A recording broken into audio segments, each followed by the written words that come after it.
형님, 제 인슐린 통에 독이 있어요. 눈을 뜨면 저는 죽습니다. 제발 살려주세요. 3년 만에 병문안을 갔던 그날, 제 손바닥 위로 피 묻은 쪽지가 떨어졌습니다. 남편을 심장마비로 잃고 시댁과 인연을 끊은 채 혼자 버티던 제 삶이 그 한 줄로 산산이 깨졌습니다. 차가운 병실, 기계음만 울리던 공간에서 식물인간이라던 동서의 손가락이 제 손을 3번 두드렸습니다. 탁, 탁, 탁. 천사의 얼굴로 병실을 지키던 시어머니, 새벽 2시 병실 문을 잠그던 시동생, 그들이 숨기고 있던 건 단순한 돈이 아니었습니다. 누군가는 이미 알고 있었고, 누군가는 이미 사라졌습니다.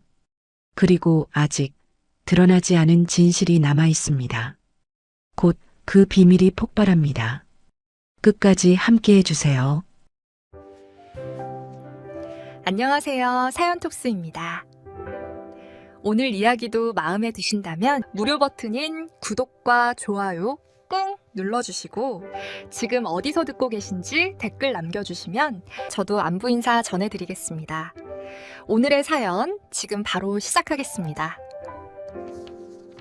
지훈의 하루는 언제나 새벽 5시에 시작되었습니다. 중소기업 회계팀장으로 15년을 일해온 지훈은 숫자 앞에서만큼은 세상 그 누구보다 냉철하고 꼼꼼한 사람이었습니다. 10자리 숫자가 빽빽이 들어찬 장부 앞에서도 눈 하나 깜짝하지 않던 사람이었죠. 그런 지훈이 단 하루 만에 완전히 무너진 것은 3년 전 그날이었습니다. 아침에 나란히 앉아 미역국을 먹고 현관에서 손을 흔들며 활짝 웃던 남편 재호가 저녁에 싸늘한 주검으로 돌아온 날이었습니다. 갑작스러운 심장마비였습니다. 20여 년을 함께 살아온 사람이 예고도 없이 단 한마디 작별 인사도 없이 그냥 떠나버린 것입니다. 지우는 그날 밤 병원 복도 끝 벤치에 혼자 앉아 새벽이 밝아오는 것을 멍하니 바라봤습니다. 울음조차 나오지 않았습니다. 너무 놀라서였는지 아니면 너무 깊이 무너져서였는지 눈물마저 굳어버린 것 같았죠. 그런데 충격도 채 가시기 전에 시댁 식구들은 장례식장 한켠에서 보험금 이야기를 꺼냈습니다. 시어머니 박 여사는 사채업으로 수백억을 긁어모은 사람답게 유산 정리를 가장 먼저 입에 올렸고 시동생 민석은 도박빚에 쪼들린 얼굴로 빨리 처리하자고 재촉해 댔습니다. 재호의 영정 앞에 놓인 국화꽃도 채 시들기 전에 저마다의 계산기를 두드리고 있었던 것이죠. 지우는 그날 처음으로 뼈저리게 깨달았습니다. 시댁 사람들에게 재호의 죽음은 슬픔이 아니라 기회였다는 것을. 사랑하는 남편을 잃은 슬픔보다 더 깊은 배신감이 지훈의 가슴 한복판을 후벼 파고들었습니다. 남편의 사무제가 끝나던 날 밤 지훈은 조용히 짐을 꾸렸습니다.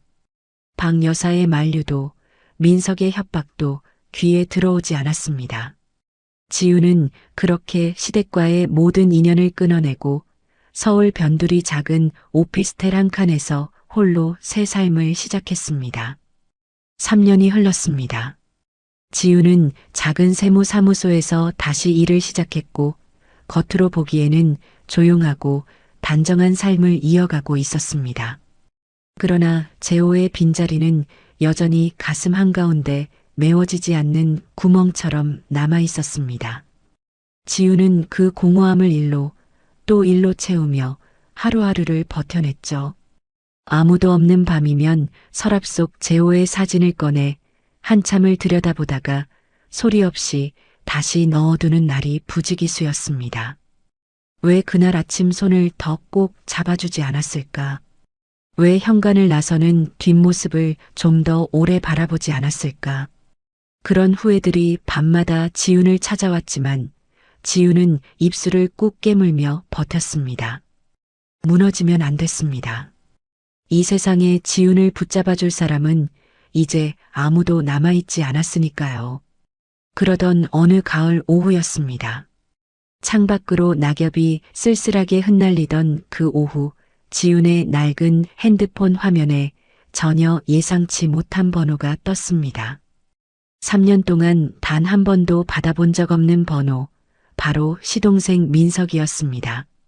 지훈은 손가락이 멎는 것을 느꼈습니다. 저 번호로 오는 전화가 좋은 소식일 리 없다는 것을 직감적으로 알았죠. 받아야 할지 말아야 할지 망설이는 사이 전화는 끊겼다가 다시 울리고 또 끊겼다가 세 번째로 울려댔습니다. 결국 지훈이 수화기를 들자 민석의 목소리가 차갑게 흘러나왔습니다. 형수님, 수진이가 위독해요. 오늘 내일 한답니다. 마지막이 될 것 같아서 연락드린 겁니다. 지훈은 잠시 말을 잃었습니다. 수진. 그 이름이 가슴 깊은 곳을 세게 파고들었습니다.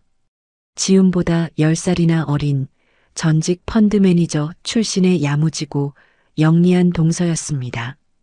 뭐든 물어보면 막힘없이 대답하던 그 밝고 또렷한 목소리가 지훈의 귓가에 아직도 선했습니다. 해맑게 웃으며 형님, 형님하고 따르던 그 모습, 명절이면 팔 걷어붙이고 전을 붙이던 야무진 손길까지도요. 3년 전 의문의 추락사고로 식물인간이 되었다는 소식을 전해 들었을 때 지훈은 가슴이 찢어지는 것 같았지만 시댁과의 악연 때문에 차마 병원 문을 두드리지 못했습니다. 그 미안함이 3년 내내 가슴속에 돌처럼 쌓여 있었는데 마지막이라는 한마디에 지훈은 더 이상 외면할 수 없었습니다. 전화를 끊고 코트를 집어드는 지훈의 두 눈에는 이미 눈물이 차오르고 있었습니다. 병원 냄새는 언제나 지훈의 폐를 짓눌렀습니다. 소독약 냄새와 차가운 형광등 불빛이 뒤섞인 긴 복도를 걸어 4층 끝 1인실 병실 앞에 선 지훈은 손잡이를 잡은 채 한참을 망설였습니다. 저 문 너머에는 어떤 모습의 수진이 기다리고 있을까?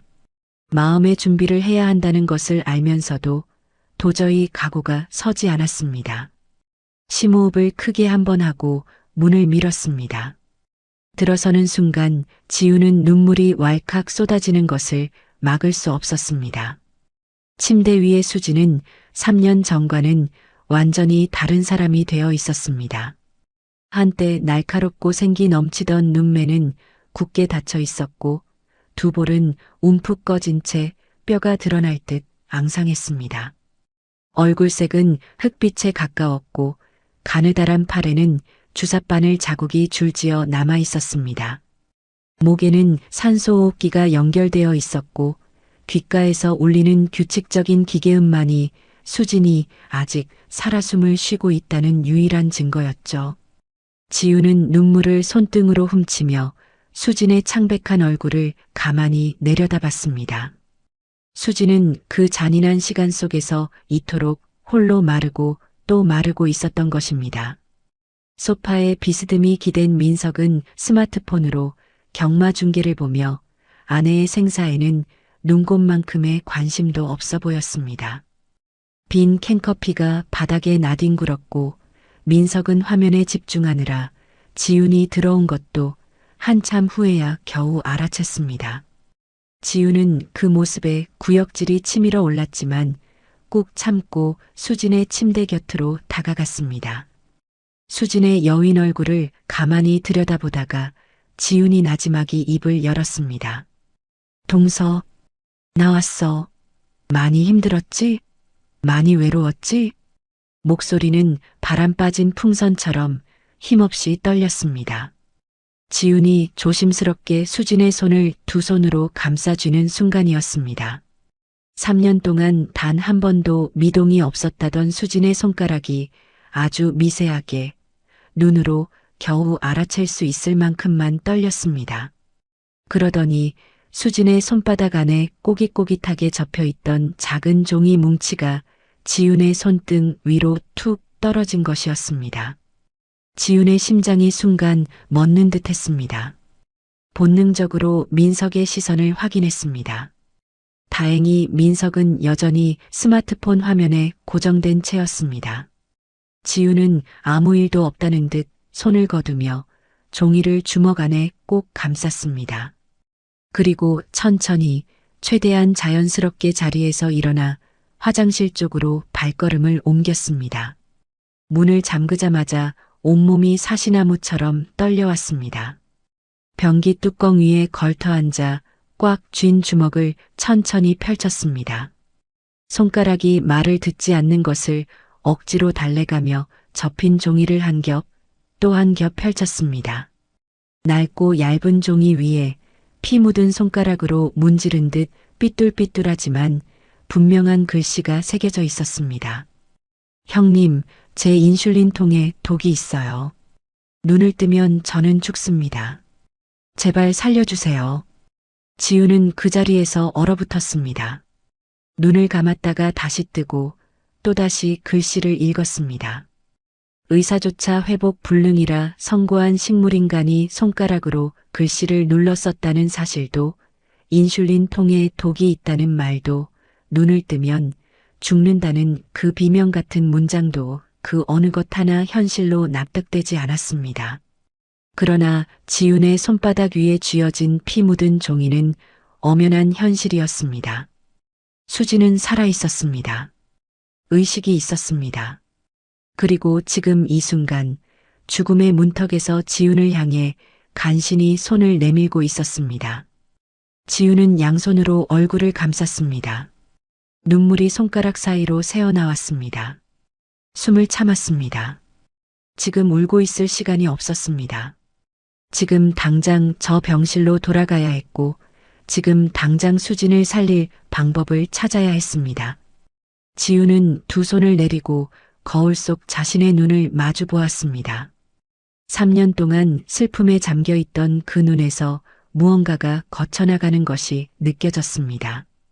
그리고 그 자리에 단단하고 차가운 결기가 천천히, 그러나 분명하게 차올랐습니다. 지우는 입술을 꾹 다물었습니다. 수진아, 형님이 간다. 지우는 화장실 문 손잡이를 잡은 손에 힘을 주었습니다. 손바닥이 땀으로 축축했고 쥔 손가락 끝이 하얗게 질려 있었죠. 거울 속 자신의 얼굴을 다시 한번 바라봤습니다. 눈이 벌겋게 부어 있었지만 눈빛만큼은 흔들리지 않았습니다. 지우는 세면대의 차가운 물을 두 손으로 떠서 얼굴에 끼얹었습니다. 찬물이 뺨을 타고 흘러내리는 순간 뒤엉켜 있던 감정이 조금씩 정돈되는 것이 느껴졌습니다. 피 묻은 종이는 코트 안쪽 주머니 깊숙이 접어 넣었습니다. 아무것도 모르는 척 그냥 3년 만에 병문안을 온 평범한 형수인 척 해야 했습니다. 민석이 의심하는 순간 모든 것이 끝날 수 있었습니다. 지우는 거울 속 자신에게 마지막으로 눈짓을 한번 보내고 화장실 문을 열었습니다. 병실 안의 풍경은 지훈이 자리를 비운 몇 분 사이에도 아무것도 달라진 것이 없었습니다. 민석은 여전히 소파에 비스듬히 기대어 스마트폰 화면을 들여다보고 있었고 규칙적인 기계음은 여전히 차갑게 병실 안을 채우고 있었죠. 수지는 눈을 감은 채 미동도 없이 누워 있었습니다. 처음 보는 사람이라면 의식이 전혀 없는 식물인간으로밖에 보이지 않을 모습이었습니다. 하지만 지우는 이제 알았습니다. 저 굳게 닫힌 눈꺼풀 뒤에 살아있는 눈동자가 있다는 것을, 저 창백하고 앙상한 얼굴 뒤에 3년이라는 긴 시간을 혼자서 온몸으로 버텨온 의식이 살아 숨을 쉬고 있다는 것을. 지우는 그 사실이 가슴을 핥히는 것 같으면서도 동시에 지훈의 등을 곧게 세워주는 힘이 된다는 것을 느꼈습니다. 지훈은 침착하게 수진의 침대 곁으로 다가가 다시 자리를 잡았습니다. 그리고 수진의 손을 자연스럽게 감싸주며 몸을 앞으로 살짝 기울였습니다. 민석에게는 그저 마지막 인사를 나누는 형수처럼 보였을 것입니다. 지우는 수진의 귓가에 아주 작은 목소리로 숨결처럼 가늘게 속삭였습니다. 수진아, 나야. 내 말 들리면 손가락을 3번만 움직여봐. 아무도 모르게. 병실 안은 기계음 외에는 아무 소리도 없었습니다. 1초가 지났습니다. 2초가 지났습니다. 지훈의 심장이 목구멍까지 치고 올라오는 것 같았습니다. 혹시 착각이었던 것은 아닐까? 종이를 쥐어준 것은 그저 우연한 경련이었던 것은 아닐까? 지훈이 자신을 의심하려는 바로 그 순간이었습니다. 수진의 거친 숨소리가 기계음 사이로 아주 가늘게 섞여드는 듯 하더니 지훈의 손등 위에서 수진의 검지손가락이 천천히 그러나 분명하게 들렸다가 내려왔습니다. 탁, 탁, 탁 3번이었습니다. 분명하고 또렷하게 3번이었습니다. 지훈은 그 순간 숨이 턱 막혔습니다. 눈물이 다시 차오르는 것을 이를 악물고 막았습니다. 지금 울면 민석이 눈치챌 수 있었습니다. 지훈은 손등에 고스란히 느껴지는 수진의 손가락 온기를 꼭 붙잡으며 가만히 눈을 감았다 떴습니다.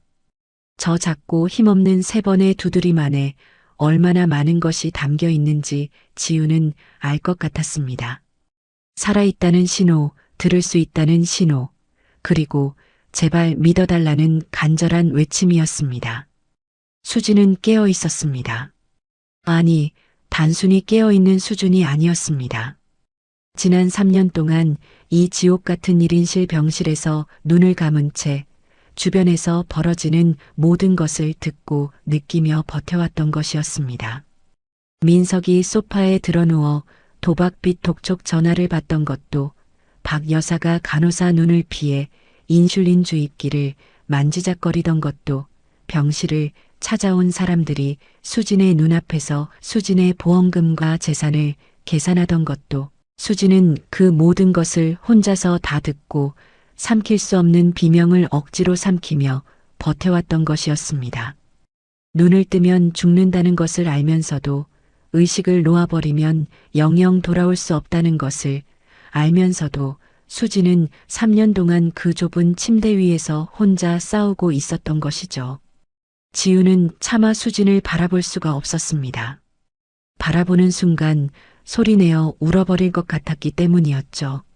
3년이라는 시간이 얼마나 긴 시간인지 지훈은 누구보다 잘 알았습니다. 남편을 잃고 홀로 버텨온 지훈의 3년도 아득히 길었는데 움직이지도 말하지도 눈을 뜨지도 못한 채 침대 위에 누워 자신을 죽이려는 음모를 날마다 들어야 했던 수진의 3년은 대체 어떤 시간이었을까요? 지훈은 수진의 손을 꼭 쥔 채 손등에 이마를 가져다 댔습니다. 말 대신 온기로 나 여기 있다는 것을 전했습니다. 이제 혼자가 아니라는 것을, 이 손을 절대 놓지 않겠다는 것을 온몸으로 전했습니다. 그때였습니다. 소파 쪽에서 민석이 기지개를 켜며 자리에서 일어나는 소리가 들렸습니다. 지훈은 재빠르게 자세를 바로 했습니다. 형수님, 이제 그만 가시죠. 어머니 오신답니다.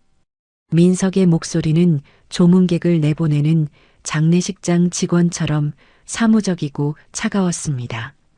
아내가 숨을 붙이고 누워있는 병실에서 나오는 말이라고는 도저히 믿기 어려운 어투였습니다. 지훈은 천천히 고개를 들어 민석의 얼굴을 바라봤습니다. 민석은 이미 지훈 따위는 안중에도 없다는 듯 다시 핸드폰 화면으로 시선을 옮기고 있었습니다. 지훈은 치밀어 오르는 분노를 꾹꾹 눌러 담으며 자리에서 일어났습니다.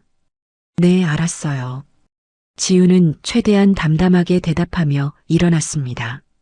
그리고 수진의 이불 끝을 살며시 여며주는 척하면서 수진의 손등 위에 엄지손가락으로 짧고 빠르게 2번을 눌렀습니다. 걱정하지 마. 반드시 돌아올게. 수진이 알아들었는지 확인할 겨를도 없이 지훈은 돌아서야 했습니다. 병실 문이 닫히는 순간 복도에 서 있던 지훈의 2 다리에서 힘이 빠져나갔습니다. 지훈은 벽에 등을 기대고 눈을 감았습니다. 머릿속에서 수진의 손가락이 3번 두드리던 감촉이 생생하게 되살아났습니다. 탁, 탁, 탁. 그 3번의 두드림이 지훈의 온몸을 타고 퍼지며 하나의 외침으로 번역되었습니다. 살고 싶다. 제발 살려달라. 지훈의 눈에서 눈물 한 줄기가 조용히 흘러내렸습니다. 지훈은 그 눈물을 닦지 않았습니다. 그냥 흘리게 두었습니다. 이 눈물이 마지막이어야 했습니다. 지금부터는 울 시간이 없었습니다. 지훈은 코트 안쪽 주머니를 손으로 꾹 눌렀습니다. 피 묻은 종이의 감촉이 손바닥에 고스란히 전해졌습니다. 엘리베이터 문이 열렸습니다. 지훈은 한 발을 내디디며 입술을 꾹 다물었습니다. 수진을 반드시 살려야 했습니다. 그리고 수진을 이 지경으로 만든 사람들에게 반드시 대가를 치르게 해야 했습니다. 병원 1층 로비에 막 발을 내딛는 순간이었습니다. 지훈은 저도 모르게 그 자리에 굳어버렸습니다. 자동문 너머로 고급 캐시미어 코트를 걸친 박 여사가 운전기사를 앞세우고 병원 정문으로 걸어 들어오고 있었기 때문이었습니다. 지훈은 재빠르게 기둥 뒤편으로 몸을 피했습니다. 심장이 빠르게 뛰었습니다. 박 여사는 한 손에 고급 보온병을 들고 있었고 얼굴에는 세상에서 가장 자애롭고 헌신적인 시어머니의 표정을 짓고 있었습니다. 복도를 지나던 간호사가 허리를 굽혀 인사하자 박 여사는 환하고 따뜻하게 웃으며 화답했습니다. 주변 사람들이 보기에 저 여자는 아픈 며느리를 위해 따뜻한 보양식이라도 손수 끓여온 지극정성의 어머니처럼 보였을 것입니다. 저 웃음이 얼마나 정교하게 다듬어진 가면인지 그 속에 얼마나 차갑고 악독한 계산이 숨어 있는지는 오직 지훈만이 알고 있었습니다. 지훈은 기둥 뒤에서 숨을 죽인 채 박 여사의 뒷모습을 끝까지 눈으로 쫓았습니다. 박 여사가 탄 엘리베이터 층수 표시가 4층에서 멈추는 것을 확인하자마자 지훈은 곧장 비상계단으로 달렸습니다. 숨을 죽이고 4층 계단문을 아주 조금만 열었습니다. 복도 끝 수진의 1인실 병실 문이 열려 있었습니다. 지훈은 소리 없이 복도를 따라 이동해 병실 문 옆 벽에 등을 붙였습니다. 가슴이 두근거렸지만 손을 꽉 쥐고 버텼습니다. 문틈 사이로 안쪽이 또렷이 보였습니다. 박 여사는 병실 안으로 들어서자마자 표정이 확 바뀌었습니다. 복도에서 짓던 자애로운 미소가 순식간에 사라지고 무표정하고 냉정한 얼굴이 드러났습니다. 박 여사는 먼저 민석에게 짧게 고개를 끄덕여 보이더니 들고 온 보온병을 열었습니다. 그리고 가방 안에서 작은 약병 하나를 꺼내 보온병 안의 액체에 몇 방울을 조심스럽게 섞었습니다. 손놀림이 능숙하고 거침없었습니다. 처음 하는 행동이 아니라는 것이 한눈에 보였죠. 얼마나 오랫동안 얼마나 많은 날을 이렇게 해왔던 것인지 생각하니 지훈의 등줄기가 서늘해졌습니다. 3년이었습니다. 박 여사는 3년 동안 매일 이 짓을 해왔던 것입니다. 아이고, 우리 불쌍한 수진이. 어미가 왔다. 오늘도 이 약 먹고 기운 차려야지. 목소리는 다시 부드럽고 따뜻하게 바뀌어 있었습니다. 마치 스위치를 누르듯 표정과 목소리를 자유자재로 바꿔내는 박 여사를 보며 지훈은 온몸에 소름이 돋았습니다. 저것은 사람이 아니었습니다. 박 여사는 능숙하게 보온병 속 액체를 수진의 영양제 팩에 연결된 관으로 천천히 흘려 넣었습니다. 그러더니 간호사가 잠시 자리를 비운 틈을 노려 수진의 팔에 연결된 인슐린 주입기를 손가락으로 만지작거렸습니다. 주입 속도를 조절하는 것처럼 보였습니다. 숙련된 손길이었고 아무것도 모르는 사람이 보면 그저 보호자가 기계 상태를 살피는 것처럼 보였을 것입니다. 하지만 지훈의 눈에는 그것이 차갑고 계획적인 살인으로 보였습니다. 침대에 누운 수진은 그 모든 것을 느끼면서도 눈 하나 깜빡이지 않았습니다. 눈을 뜨는 순간 죽는다는 것을 알기 때문이었습니다. 수진은 지금 이 순간에도 온몸으로 버티고 있었던 것이죠. 지우는 문틈으로 그 장면을 바라보며 입술을 꽉 깨물었습니다. 손이 떨려왔습니다. 저 액체가 바로 수진이 쪽지에 피로 눌러 쓴 바로 그 독이었습니다. 박 여사는 수진을 단번에 죽이지 않고 있었습니다. 서서히, 아주 천천히, 마치 오래된 중병이 자연스럽게 악화되는 것처럼 보이도록 수진을 말려 죽이고 있었던 것입니다. 그래야 아무도 의심하지 않으니까요. 지훈의 가슴이 분노로 들끓었지만 지금 당장 뛰어들어가는 것은 아무 도움이 되지 않는다는 것을 냉정하게 판단했습니다. 감정보다 머리가 앞서야 했습니다. 수진을 살리려면 증거가 필요했습니다. 박 여사와 민석을 한 번에 무너뜨릴 수 있는 확실하고 결정적인 증거가. 잠시 후 박 여사와 민석이 복도로 나와 낮은 목소리로 무언가를 주고받는 사이 지우는 재빠르게 병실 안으로 몸을 들였습니다. 시간이 없었습니다. 지훈의 눈이 빠르게 병실 안을 훑었습니다. 쓰레기통 안에 아까 박 여사가 꺼냈다 버린 약병이 보였습니다. 지훈은 가방 안에서 손수건을 꺼내 약병이 손가락에 닿지 않도록 조심스럽게 감싸들어 지퍼백 안에 넣었습니다. 그리고 침대 위 수진의 손을 한번 꼭 쥐었다가 병실을 빠져나왔습니다. 복도에서 돌아오던 박 여사와 눈이 마주쳤습니다. 지우는 태연하게 화장실을 다녀오는 척 고개를 까딱이고 엘리베이터로 향했습니다. 박 여사는 흘끗 지훈을 바라보더니 관심도 없다는 듯 이내 시선을 거두었습니다. 그 눈빛이 차갑고 오만했습니다. 지훈은 엘리베이터 문이 닫히는 순간까지 표정 하나 흐트러뜨리지 않았습니다. 병원 밖으로 나온 지훈은 곧장 핸드폰을 꺼내 연락처를 찾았습니다. 박노인이었습니다. 남편 재호의 오랜 절친이자 20년 이상 검사로 일하다 퇴직한 박노인은 지훈이 세상에서 가장 신뢰하는 사람이었습니다.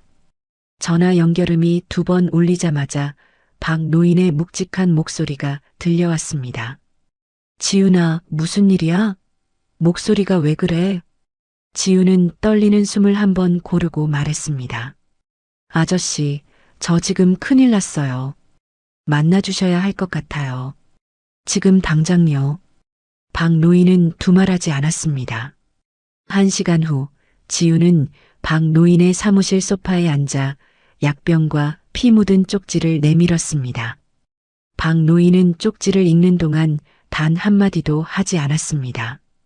방 안이 무겁게 가라앉았고 시계 초침 소리만이 고요한 사무실을 채웠습니다. 박노인은 천천히 고개를 들어 지훈을 바라보더니 낮고 단단한 목소리로 말했습니다. 지훈아, 이 약병 성분 분석 당장 맡겨보자. 내가 아는 국과수 출신이 있어. 이건 그냥 넘길 일이 아니야. 사흘 후였습니다. 박노인에게서 전화가 걸려왔습니다. 지훈은 전화를 받자마자 박노인의 목소리에서 심상치 않은 기운을 느꼈습니다. 지훈아, 결과 나왔다. 단순한 영양제가 아니야. 인슐린 수치를 교란해서 서서히 심장을 마비시키는 약물이 미량 섞여 있어. 이건 천천히 죽이는 거야. 한 번에 죽으면 의심받으니까 오랜 투병 끝에 자연사한 것처럼 꾸미면서 조금씩 죽이는 방식이야. 악독하게도 아주 치밀하게. 수화기 너머로 박노인의 목소리가 들려오는 동안 지우는 한마디도 하지 못했습니다. 손이 떨렸고 눈앞이 흐려졌습니다. 박 여사는 날마다 병원을 찾아와 천사의 가면을 쓰고 자애로운 시어머니의 얼굴로 직접 손으로 독을 먹이고 있었던 것입니다. 그 정성이라면 차라리 진심으로 수진을 돌봤더라면 수진이 진작 회복되었을지도 모를 일이었습니다. 지우는 눈을 질끈 감았습니다.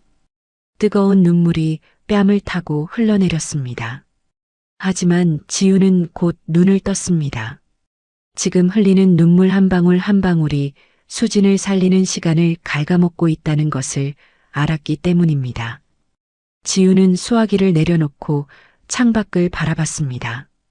어느새 날이 어두워져 있었고 가로등 불빛이 하나둘 켜지고 있었습니다.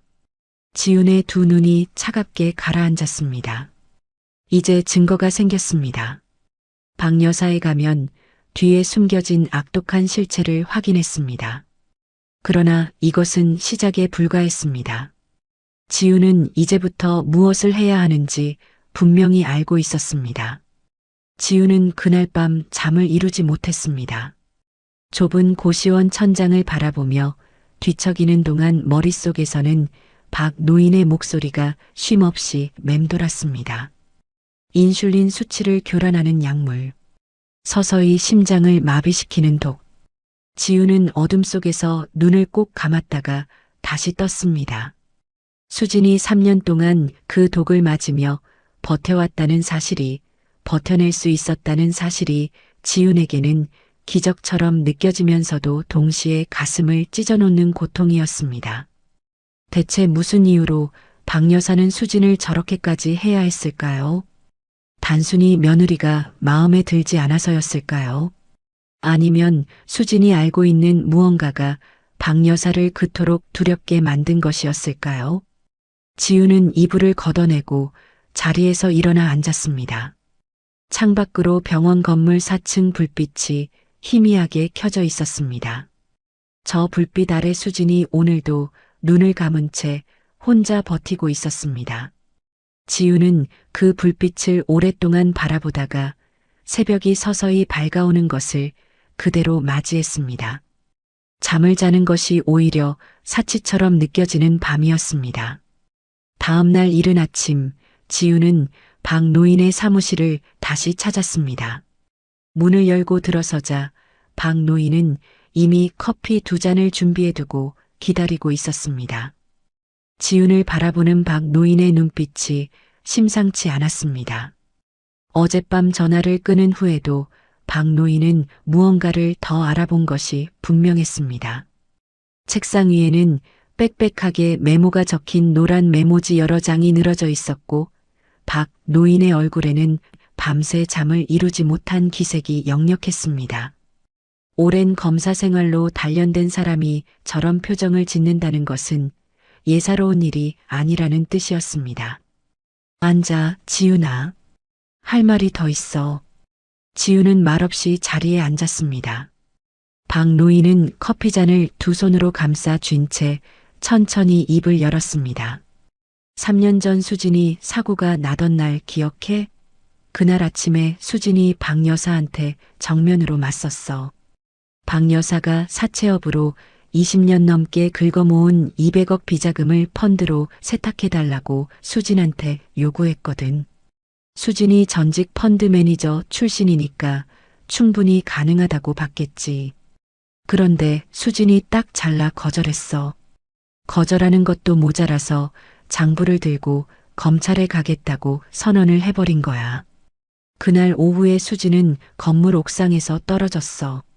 지우는 숨이 멎는 것 같았습니다. 손가락이 차갑게 굳어들었습니다.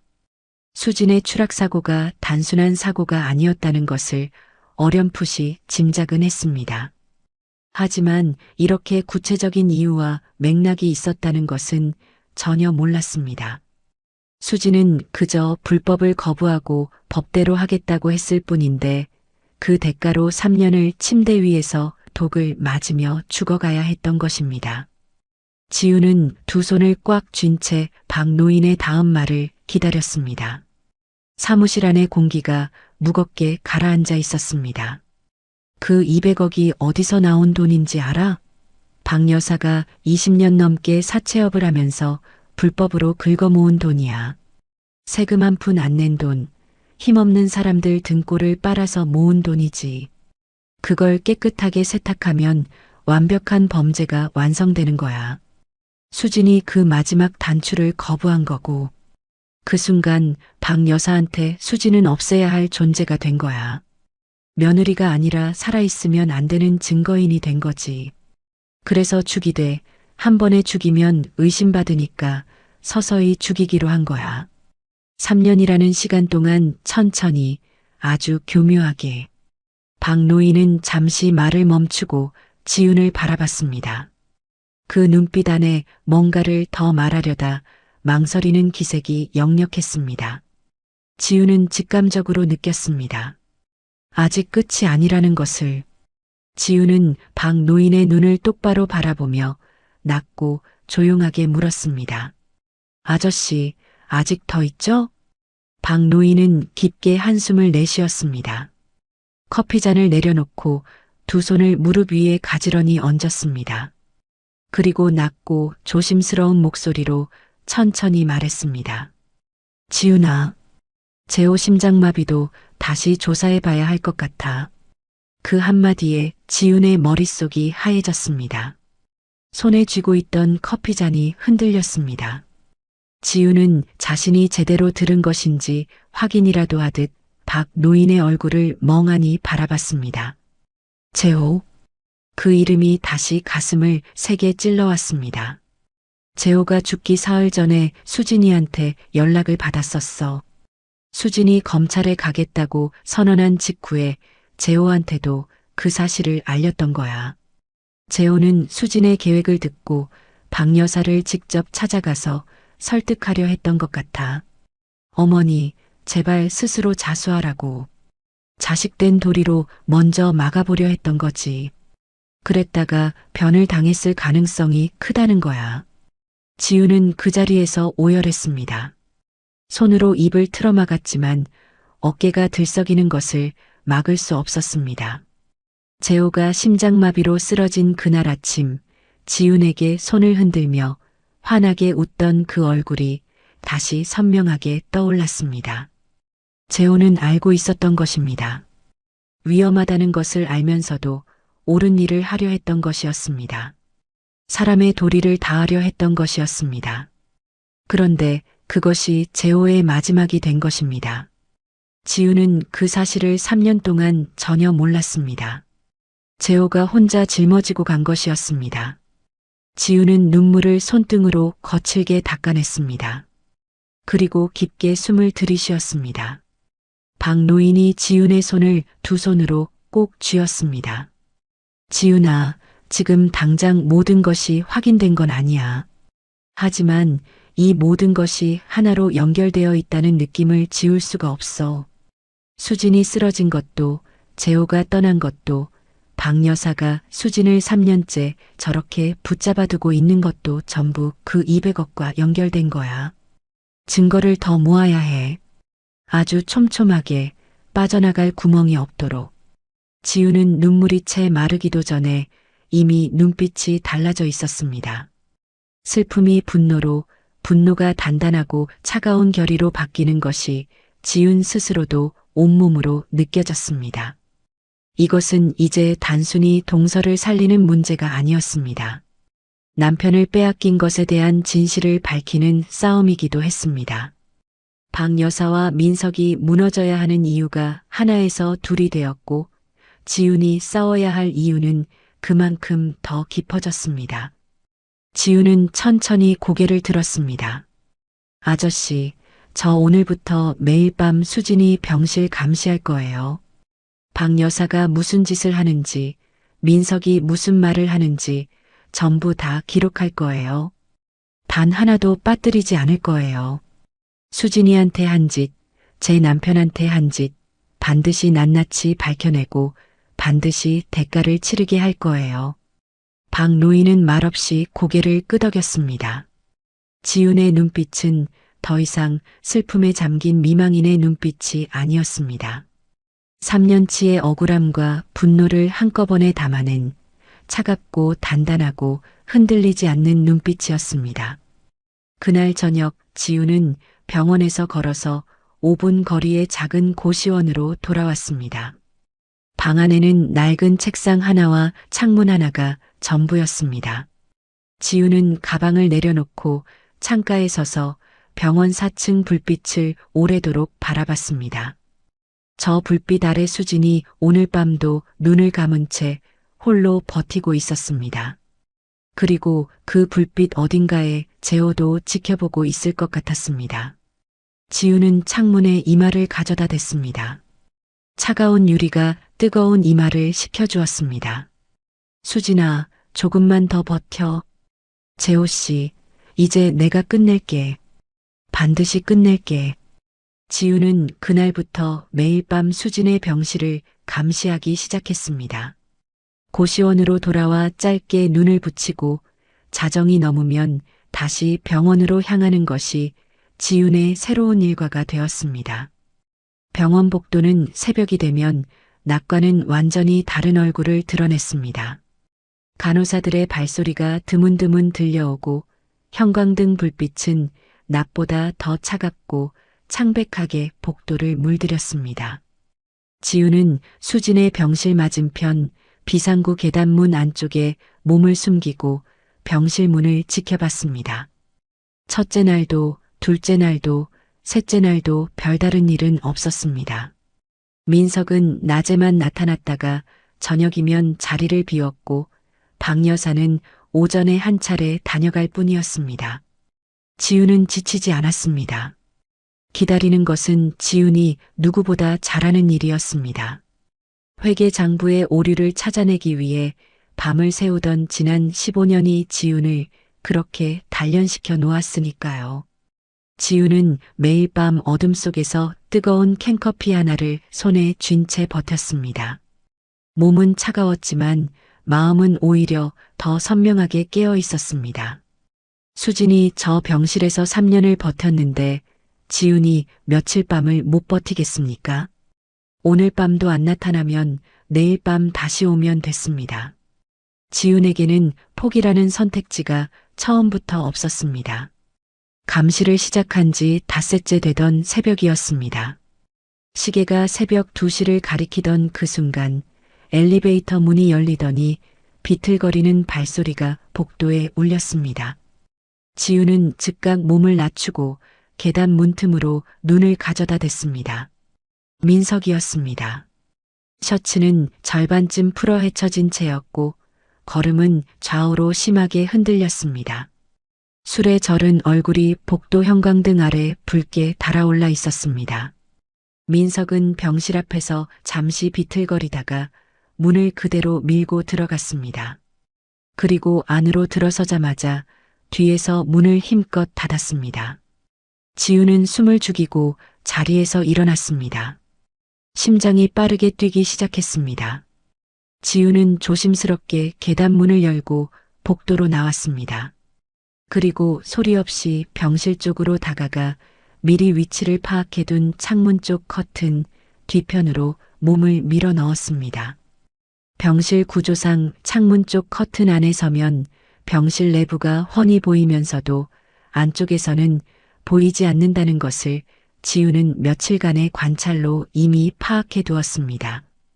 지우는 핸드폰을 꺼내 조용히 녹화 버튼에 손가락을 얹은 채 숨을 죽였습니다. 준비된 자리였고 준비된 손이었습니다. 민석은 외투도 벗지 않은 채 침대 앞에 섰습니다. 수지는 여전히 눈을 감고 누워 있었습니다. 기계음이 규칙적으로 병실을 채우고 있었죠. 민석은 잠시 수진을 내려다보더니 혀를 차며 비웃었습니다. 그 입꼬리가 올라가는 방식이 사람의 것이 맞는지 의심스러울 만큼 차갑고 비어 있었습니다. 아직도 안 죽었네. 독한 년. 지우는 그 말에 등골이 서늘해지는 것을 느꼈습니다. 손을 핸드폰으로 가져가 조용히 녹화 버튼을 눌렀습니다. 화면이 흔들리지 않도록 두 손으로 꼭 쥐었습니다. 지금 이 순간 지훈의 떨리는 손이 증거를 만들어내고 있었습니다. 민석은 수진의 침대 난간을 한 손으로 잡더니 다른 손을 번쩍 들어 수진의 뺨을 거세게 내리쳤습니다. 찰싹 하는 소리가 고요한 병실 안에 날카롭게 울려 퍼졌습니다. 지우는 소리를 지르고 싶은 충동을 온몸의 힘을 다해 눌렀습니다. 손이 덜덜 떨렸고 이가 맞부딪혔습니다. 눈물이 차오르는 것을 느꼈지만 지우는 핸드폰 화면에서 눈을 뗄 수 없었습니다. 이 독한 년아, 언제 죽을 거야? 내 사망 보험금이 50억이야. 50억? 그게 나와야 내 도박 빚을 갚을 거 아냐. 빨리 죽어야 할 거 아냐. 민석의 목소리는 낮고 세댄 음성이었지만 그 안에 담긴 내용은 듣는 사람의 가슴을 얼어붙게 만들었습니다. 50억짜리 사망보험금. 민석에게 수지는 아내가 아니었습니다. 도박 빚을 청산해줄 50억짜리 보험 증서였을 뿐이었습니다.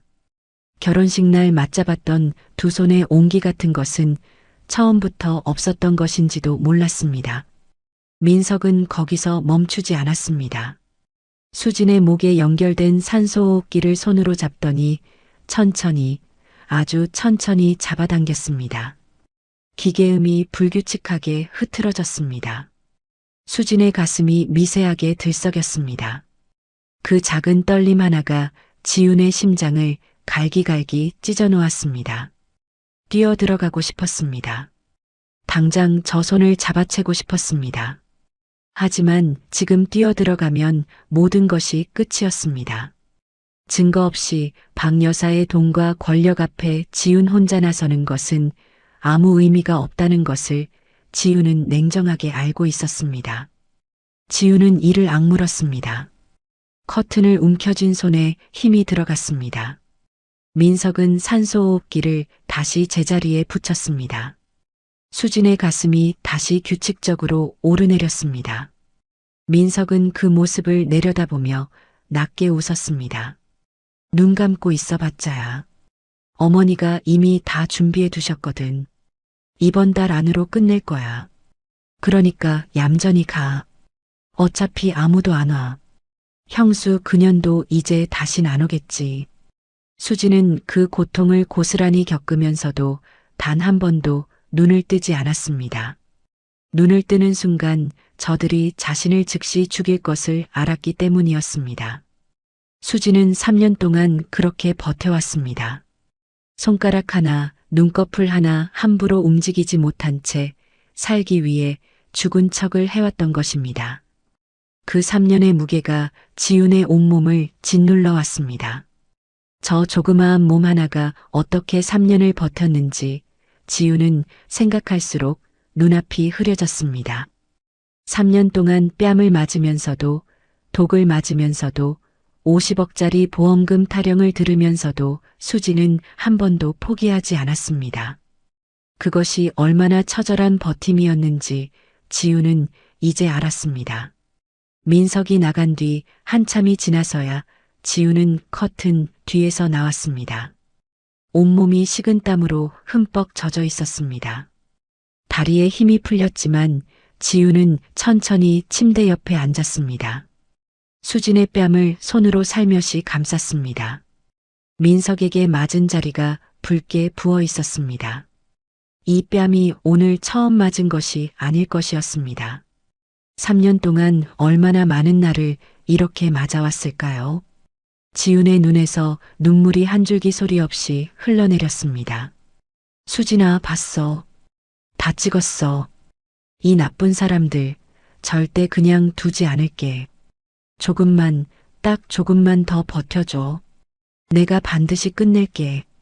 지훈은 핸드폰 화면을 열었습니다. 떨리는 손으로 촬영된 영상을 확인했습니다. 흔들리는 부분도 있었지만 민석의 얼굴과 목소리, 수진의 뺨을 내리치는 장면과 산소호흡기를 잡아당기는 장면이 또렷이 담겨 있었습니다. 지훈은 영상을 즉시 박 노인에게 전송했습니다.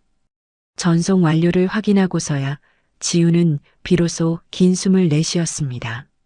새벽 2시의 병실 안에서 지훈은 한참 동안 수진의 손을 놓지 않았습니다. 창밖으로 새벽 어둠이 깔려 있었고 병원 복도는 고요했습니다. 그 고요함이 오히려 더 처절하게 느껴졌습니다. 이제 증거가 하나 더 쌓였습니다. 무너뜨릴 벽이 조금씩, 그러나 분명하게 얇아지고 있었습니다. 닷새째 밤을 꼬박 새운 지훈은 고시원으로 돌아와 침대에 쓰러졌습니다. 하지만 잠이 오지 않았습니다. 천장을 바라보는 동안 민석이 수진의 뺨을 내리치던 소리가 귓가에서 계속 맴돌았습니다. 찰싹? 그 소리가 지워지지 않았습니다. 지우는 결국 자리에서 일어나 창가에 앉았습니다. 날이 밝아오는 하늘을 바라보며 지우는 생각했습니다. 영상 증거는 확보했습니다. 약물 성분 분석 결과도 있었습니다. 하지만 박 노인이 말했습니다. 이것만으로는 부족하다고. 박 여사 쪽 변호인단은 영상 조작 가능성을 주장할 것이고 약물도 담당 의사 처방이라고 우길 수 있다고. 박 여사가 20년 넘게 사체 왕국을 지켜온 사람이라는 것을 잊지 말라고. 결정적인 한 방이 필요했습니다. 200억 비자금 장부. 그것만 손에 넣으면 모든 것이 달라질 수 있었습니다. 지우는 이를 악물었습니다. 수지는 분명히 무언가를 숨겨두었을 것이었습니다. 검찰에 가겠다고 선언할 만큼 치밀한 사람이었으니까요. 그 치밀함이 수진을 3년 동안 살아있게 한 힘이기도 했습니다. 그날 낮 지우는 평소처럼 병실을 찾았습니다. 박 여사는 아직 오지 않은 시간이었고 민석은 소파에 앉아 꾸벅꾸벅 졸고 있었습니다. 지우는 수진의 손을 잡고 귓가에 속삭였습니다. 수진아, 장부 어디 있는지 알려줘. 눈짓으로라도 알려줘. 수진은 잠시 후 아주 미세하게 손가락을 움직였습니다. 지훈이 집중하며 바라보자 수진의 손가락이 천천히 지훈의 손목 위에서 무언가를 그려냈습니다. 처음에는 무슨 의미인지 알 수 없었습니다. 수진은 같은 동작을 3번 반복했습니다. 지갑. 수진의 손가락이 그리는 모양이 지갑처럼 느껴졌습니다. 지훈은 수진의 침대 협탁 서랍을 조심스럽게 열었습니다. 안에는 낡은 반지갑 하나가 들어 있었습니다. 지훈이 지갑을 꺼내 들자 수진의 검지가 한 번 두드렸습니다. 맞았습니다. 지훈은 민석의 눈치를 살피며 지갑을 무릎 위에 올렸습니다. 지갑 안쪽을 훑었지만 카드 몇 장과 낡은 영수증 외에는 아무것도 없었습니다. 지훈이 고개를 갸웃하자 수진의 손가락이 다시 움직였습니다. 안감을 뜯으라는 것 같았습니다. 지훈은 지갑 안쪽 가죽 안감 끝을 손톱으로 조심스럽게 들어 올렸습니다. 안감이 뜯어지며 그 안에서 작게 접힌 메모 한 장과 작은 열쇠 하나가 나왔습니다. 지훈은 심장이 쿵 내려앉는 것을 느끼며 메모를 펼쳤습니다. 형님, 제 화장대 밑에 붙여둔 택배 송장을 확인하세요. 지훈은 메모를 가슴 안쪽 주머니에 집어넣고 지갑을 원래대로 협탁에 넣어두었습니다. 민석은 여전히 졸고 있었습니다. 지훈은 자연스럽게 자리에서 일어나 병실을 나왔습니다. 복도를 걷는 동안 지훈의 발걸음이 빨라졌습니다. 수진이 사고 전에 무언가를 숨겨두었다는 것. 그리고 3년이 지난 지금도 그것이 남아있을 가능성이 있다는 것. 지훈은 병원을 빠져나오자마자 박 노인에게 전화를 걸었습니다. 아저씨, 수진이가 살던 빌라 주소 아세요? 지금 당장 가봐야 할 것 같아요. 수진이 살던 빌라는 병원에서 버스로 20분 거리에 있었습니다. 3년 전 사고 이후 민석은 그 빌라를 그대로 유지하고 있었습니다. 관리비만 내고 아무도 살지 않는 채로 방치된 곳이었죠.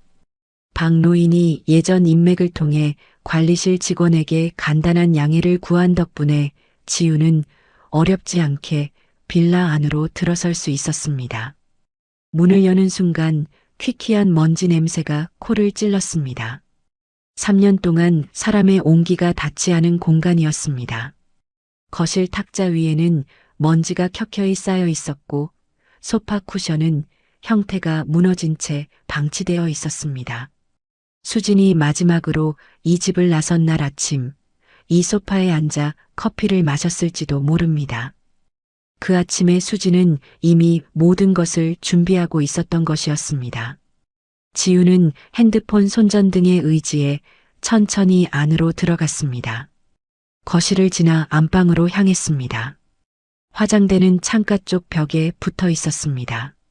지우는 무릎을 꿇고 화장대 아랫면을 손으로 더듬었습니다. 먼지가 손바닥 가득 묻어났습니다. 손을 더 깊숙이 밀어 넣었습니다. 그리고 화장대 바닥 안쪽에 무언가가 테이프로 단단히 붙어 있는 것을 느꼈습니다. 지우는 천천히 떼어냈습니다. 손전등을 비추자 노랗게 바랜 택배 송장이 모습을 드러냈습니다. 수신인 이름은 수진 자신이었고 발송일은 3년 전 사고 당일 아침이었습니다. 수진은 사고 당일 아침에 이것을 발송했던 것입니다. 건물 옥상으로 끌려가기 전에 자신이 쓰러질 것을 예감하면서도 증거만큼은 지켜내려 했던 것이었습니다. 지우는 즉시 빌라 1층 무인 택배함으로 내려갔습니다. 3년 전 주인이 사고로 쓰러지자 택배기사는 수치인 부재로 무인 택배함에 넣어두었을 것이었습니다. 지우는 손에 쥔 열쇠를 택배함 번호에 맞춰 하나씩 넣어봤습니다. 세 번째 칸에서 열쇠가 돌아갔습니다. 문이 열리는 순간 먼지가 두텁게 쌓인 갈색 상자 하나가 모습을 드러냈습니다. 3년의 시간이 켜켜이 내려앉은 상자였습니다. 지우는 상자를 꺼내 들며 온몸이 떨려왔습니다. 지우는 상자를 안고 빌라 계단에 앉았습니다. 상자를 조심스럽게 열자 안에는 두꺼운 파일 하나와 낡은 소형 녹음기 하나가 들어 있었습니다. 파일을 펼치자 빼곡하게 숫자가 적힌 장부가 나왔습니다. 200억 비자금 장부였습니다. 수진이 목숨을 걸고 지켜낸 증거였습니다. 지우는 떨리는 손으로 녹음기를 집어들고 재생 버튼을 눌렀습니다. 하지만 아무 소리도 나오지 않았습니다. 3년이라는 시간 앞에서 배터리는 이미 방전되어 있었습니다. 지우는 녹음기를 가방에 넣고 가장 가까운 편의점으로 달려가 맞는 사이즈의 건전지를 구했습니다. 계단 귀퉁이에 다시 앉아 손을 덜덜 떨며 배터리를 교체했습니다. 그리고 다시 재생 버튼을 눌렀습니다. 지직거리는 소음이 길게 이어지다가 목소리가 흘러나왔습니다. 박 여사의 차갑고 낮은 목소리였습니다. 수진이 전연 처리하고 나면 다음은 내 형이다. 지우는 그 자리에서 굳어버렸습니다. 손가락이 녹음기 위에서 멈췄습니다. 다음은 내 형이다. 재호였습니다. 박 여사는 수진을 처리하기도 전에 이미 재호까지 계획에 넣고 있었던 것입니다. 지우는 눈을 질끈 감았습니다. 계단 벽에 등을 기댔습니다. 머릿속에서 재호의 얼굴이 떠올랐다가 사라졌습니다. 가슴 안에서 무언가가 와르르 무너지는 소리가 들리는 것 같았습니다. 그러나 지우는 오래 무너져 있지 않았습니다. 눈물이 턱끝에서 떨어지기 전에 지우는 눈을 떴습니다. 두 손으로 장부와 녹음기를 가방 안에 조심스럽게 넣었습니다. 일어섰습니다. 다리가 흔들렸지만 지우는 벽을 짚으며 몸을 세웠습니다. 이제 모든 것이 갖춰졌습니다. 지우는 가방 끈을 두 손으로 꽉 쥐었습니다. 박 여사와 민석이 무너질 날이 이제 얼마 남지 않았습니다. 증거가 갖춰지자 박 노인은 즉시 움직였습니다. 20년 넘게 검사로 일하며 쌓아온 인맥과 경험이 빠르게 작동했습니다. 비자금 장부와 녹음 파일, 약물 성분 분석 결과, 그리고 민석이 수진의 뺨을 내리치는 영상까지 증거들을 꼼꼼히 정리한 박 노인은 법원에 두 가지 소송을 동시에 제기했습니다. 하나는 민석의 법적 보호자 권한 정지 가처분 신청이었고, 다른 하나는 박 여사와 민석을 상대로 한 살인미수 및 살인교사 혐의 고발이었습니다. 소장이 접수되던 날, 지우는 박 노인의 사무실에 앉아 손을 꼭 쥔 채 그 과정을 지켜봤습니다. 3년이라는 긴 시간이 이 순간을 위해 흘러온 것 같았습니다. 재호도 어딘가에서 보고 있을 것 같았습니다. 소송 소식은 빠르게 박 여사의 귀에 들어갔습니다. 박 여사는 즉각 서울에서 손꼽히는 대형 로펌의 변호인 3명을 선임했습니다. 돈으로 쌓아 올린 20년의 성이 흔들리는 것을 느꼈는지 평소와 달리 박 여사는 병원 방문 횟수를 줄이고 변호인단과의 대책회의에 집중했습니다. 민석은 갑자기 수진 곁을 지키겠다며 병실에 상주하기 시작했습니다. 법원의 성실한 보호자의 모습을 보여주려는 속셈이 뻔히 보였습니다.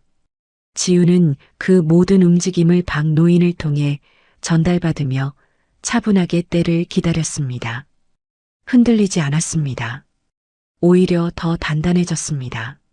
수진을 법정에 데려오기까지의 과정은 험난했습니다.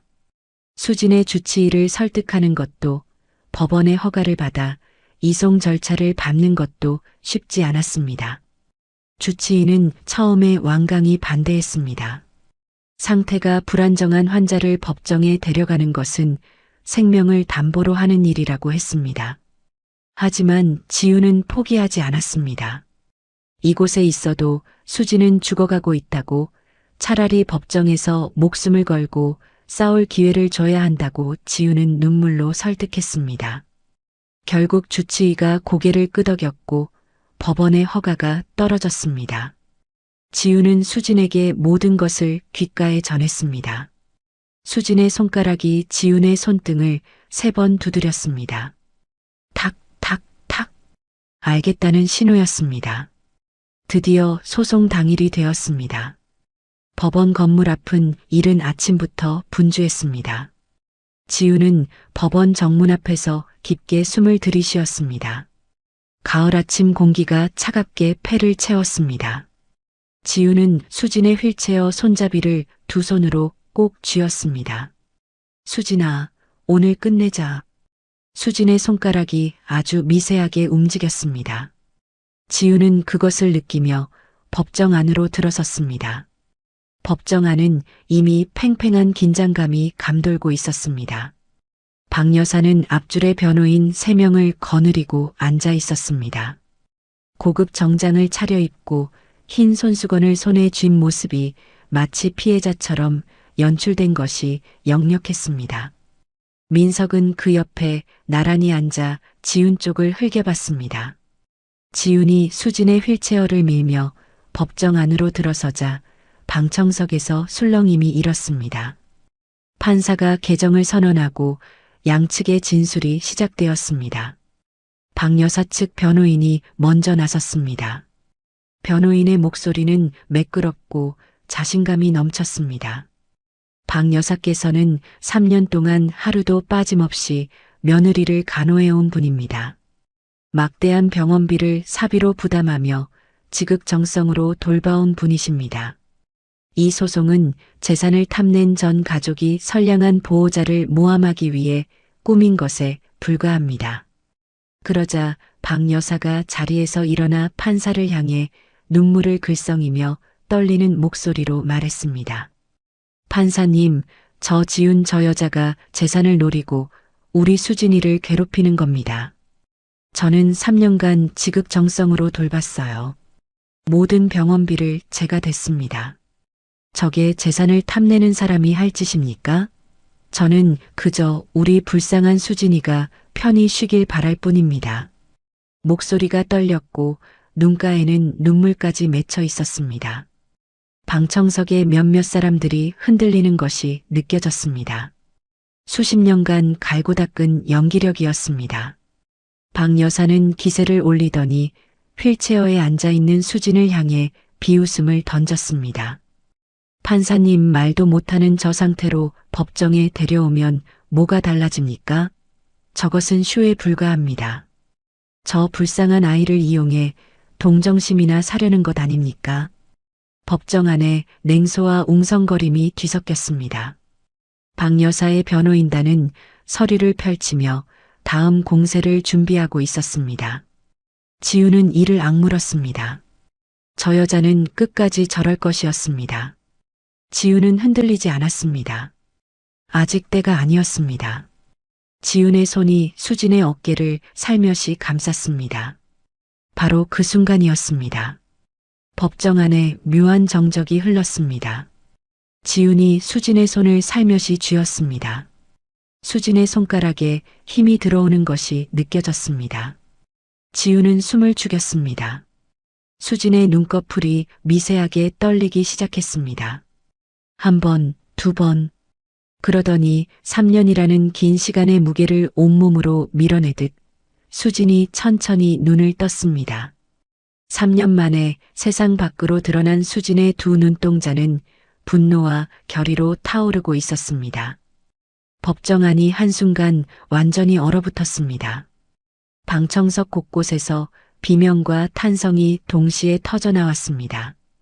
박 여사의 얼굴에서 핏기가 순식간에 빠져나갔습니다.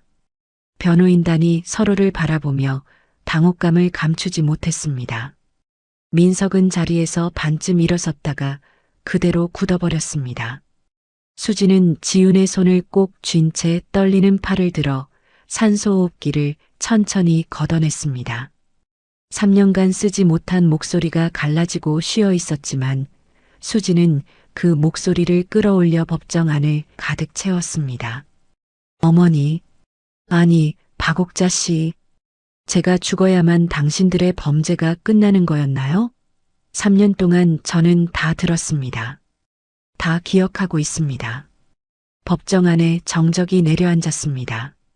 갈라지고 쉰 목소리였지만 그 안에 담긴 무게는 그 어떤 우렁찬 목소리보다 묵직하고 깊었습니다. 박 여사는 입술을 떨었습니다. 수십 년간 한 번도 벗겨진 적 없던 가면이 처음으로 무너지고 있었습니다. 지훈은 그 순간을 놓치지 않았습니다. 가방에서 준비해온 서류 봉투를 꺼내 박 노인에게 건넸습니다. 박 노인이 판사 앞으로 나아가 서류를 제출했습니다. 재판장님, 피고 박옥자 씨의 200억 비자금 장부 원본과 피고들이 살인을 모의하는 녹음 파일, 그리고 민석 씨가 식물인간 상태의 피해자를 폭행하는 영상 파일을 증거로 제출합니다. 피해자에게 투여된 약물의 국과수 성분 분석 결과서도 함께 제출합니다. 박 여사 측 변호인들이 서로를 바라봤습니다. 준비했던 논리가 한꺼번에 무너지는 소리가 들리는 것 같았습니다. 박 여사는 자리에서 일어서려다 다리에 힘이 풀렸는지 그대로 주저앉았습니다. 평생 돈으로 모든 것을 해결해온 사람이 처음으로 돈으로 막을 수 없는 벽 앞에 선 순간이었습니다. 지훈은 수진의 손을 꼭 쥐었습니다. 수진의 손이 지훈의 손을 힘껏 맞잡았습니다. 판사가 증거 검토를 선언하고 잠시 정회가 된 사이 법정 안은 술렁임으로 가득 찼습니다. 박 여사 측 변호인들은 서로 낮은 목소리로 뭔가를 주고받으며 다음 대응을 논의했지만 얼굴에는 이미 당혹감이 역력했습니다. 아무리 유능한 변호인단이라도 녹음 파일 속 박 여사의 목소리를, 국과수 성분 분석 결과서를, 그리고 수진이 직접 눈을 뜨고 법정에 앉아 증언하고 있다는 사실을 뒤집을 수는 없었습니다. 돈으로 막을 수 있는 것과 막을 수 없는 것이 있었습니다. 3년치의 진실은 그 어떤 돈으로도 덮이지 않았습니다. 박 여사가 20년 동안 공들여 쌓아 올린 성벽이 단 하루 만에 무너지고 있었습니다. 재개된 법정에서 판사는 제출된 증거들을 하나씩 꼼꼼히 확인했습니다. 비자금 장부가 펼쳐지고 민석이 수진의 뺨을 내리치는 영상이 법정 화면에 재생되었습니다. 방청석 곳곳에서 탄식이 새어나왔습니다. 그리고 마지막으로 녹음 파일이 법정 스피커를 통해 울려 퍼지는 순간 법정 안이 완전히 굳어버렸습니다. 박 여사의 냉정하고 차가운 목소리가 법정 안을 가득 채웠습니다. 수진이 전연 처리하고 나면 다음은 내 형이다. 그 짧은 한 문장이 공기를 칼처럼 베어냈습니다. 방청석 곳곳에서 숨을 들이켜는 소리가 들렸습니다. 박 여사는 눈을 감았습니다. 민석은 고개를 푹 숙였습니다. 지우는 수진의 손을 꼭 쥔 채 정면을 바라봤습니다. 눈물이 차올랐지만 흘리지 않았습니다. 지금 이 순간은 눈물이 아니라 눈빛으로 버텨야 하는 시간이었습니다. 재호가 혼자 짊어지고 갔던 진실이 이제 온 세상 앞에 드러나고 있었습니다. 지우는 속으로 되뇌었습니다. 재호 씨, 보이지? 이제 다 끝나가. 결과는 압도적이었습니다. 판사는 민석의 보호자 권한을 즉시 정지시켰습니다. 그리고 법정 밖에서 대기하던 수사관들이 문을 열고 안으로 들어왔습니다. 박 여사와 민석은 살인교사 및 살인미수 혐의로 현장에서 긴급 체포되었습니다. 박 여사는 포승줄이 손목에 채워지는 순간에도 고개를 꼿꼿이 세우려 했습니다. 하지만 그 눈빛은 달랐습니다. 평생 타인을 내려다보던 그 오만하고 차가운 눈빛이 처음으로 완전히 무너져 있었습니다.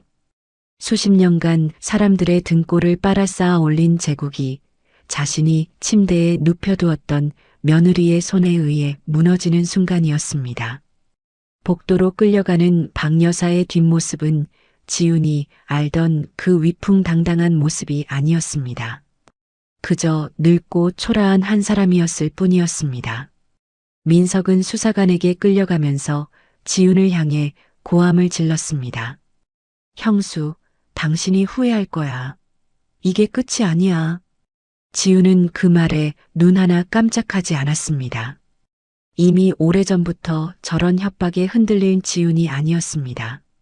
지훈은 그저 수진의 휠체어 손잡이를 꼭 쥔 채 두 사람이 법원 밖으로 완전히 사라지는 것을 끝까지 눈으로 쫓았습니다. 민석의 고함 소리가 복도 너머로 사라지고 나서야 법정 안에 비로소 고요함이 내려앉았습니다. 그것으로 충분했습니다. 이후 검찰 수사를 통해 박 여사가 20년 넘게 긁어모은 200억의 비자금은 전액 몰수되어 사회에 환원되었습니다. 사체에 짓눌려 삶이 무너졌던 수많은 피해자들에게 그 돈이 조금이나마 닿을 수 있도록 말입니다. 피 묻은 돈이 마땅한 자리로 돌아가는 데에도 긴 시간이 걸렸지만 결국은 돌아갔습니다. 법정 밖으로 나온 지우는 휠체어를 밀고 법원 앞마당 햇살 아래 섰습니다. 수진이 3년 만에 처음으로 바깥 공기를 온몸으로 마시는 순간이었습니다. 가을 햇살이 수진의 창백한 얼굴 위에 따뜻하게 내려앉았습니다. 수진은 눈을 가늘게 뜨고 하늘을 올려다봤습니다. 3년 동안 차가운 병실 천장만 보며 살아왔던 사람이 처음으로 드넓은 하늘을 올려다보는 순간이었습니다. 구름 한 점 없는 맑은 가을 하늘이었습니다. 수진의 두 눈에 눈물이 고이더니 뺨을 타고 소리 없이 흘러내렸습니다. 지훈도 더 이상 눈물을 참지 않았습니다. 두 사람은 법원 앞마당에서 한참 동안 아무 말 없이 울었습니다. 말이 필요 없었습니다.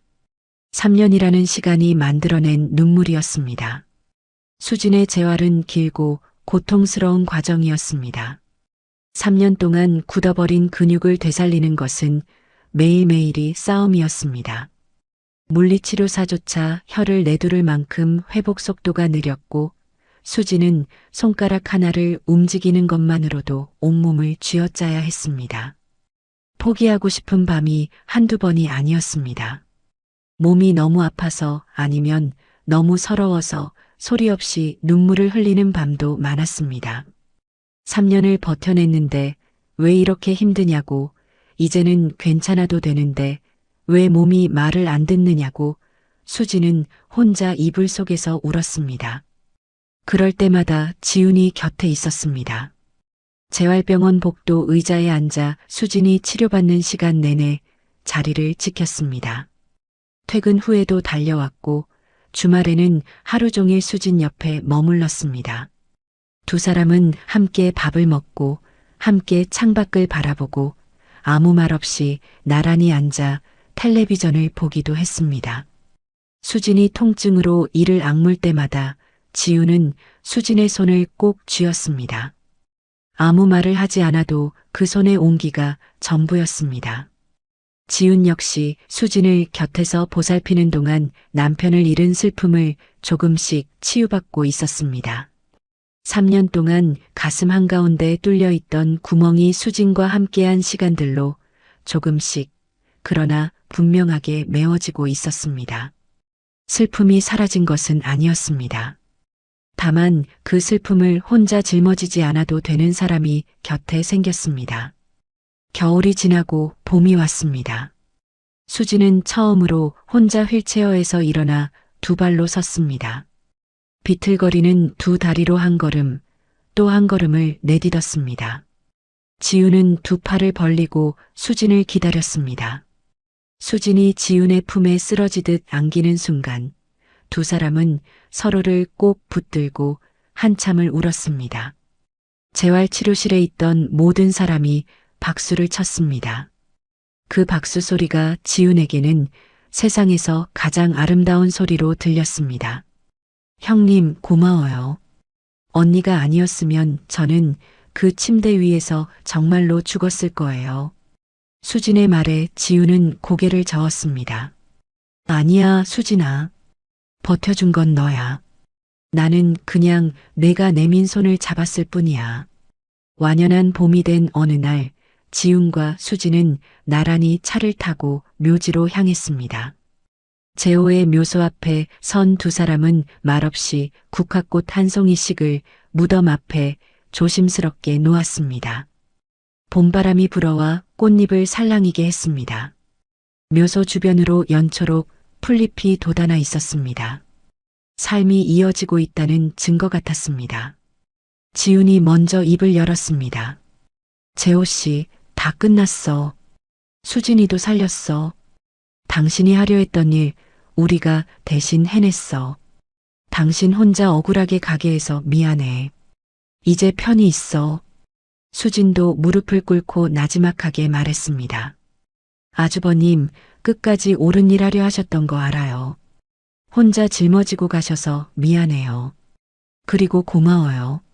저 잘 살게요. 형님이랑 함께요.